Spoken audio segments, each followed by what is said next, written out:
Ni-rescue mula sa isang motel sa Novaliches ang 24 na menor de edad Miyerkules ng gabi. Ayon sa Philippine National Police Women and Children Protection Center, 10 ang babae at 14 ang lalaki. At ang kanilang edad, 17 anyos pababa. May nahuli kami sa iba naming operation na nagbubugaw ng mga bata doon sa building at nagbigay siya ng complete information. Kailan, sino, at anong mga rooms ang ino-occupy ng mga bata.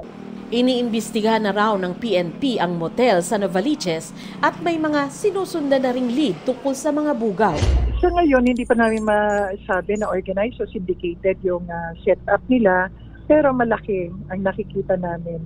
Hindi man connected, pero isang modus nila. Online mo, ibubook yung mga minors, then doon na sa hotel, from doon sa room kung saan sila nakahold, bubuk nung kliyente yung mga bata. Karamihan sa mga sinagip na ibalik na sa kanila mga magulang na nagsabi namang hindi umano nila alam ang pinasok ng kanilang mga anak. Sana yung mga magulang din marinig kami na sana yung mga bata ay bantayan natin. O kung sila ay nasa eskwelahan, mas magandang malaman natin kung talagang pumapasok sila.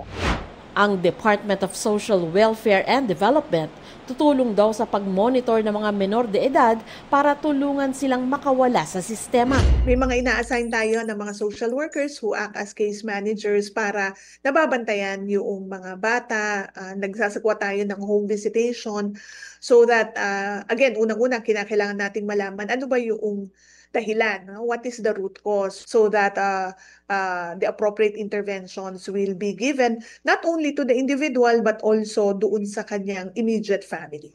Nang puntahan namin ang motel, nakapadlock na ito matapos ipasara ng Quezon City Business Permits and Licensing Department dahil sa paglabag sa ordinansa ng syudad.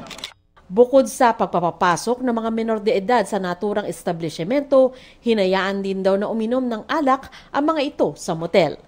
Para sa GMA Integrated News, Sandra Aguinaldo, nakatutok, 24 oras.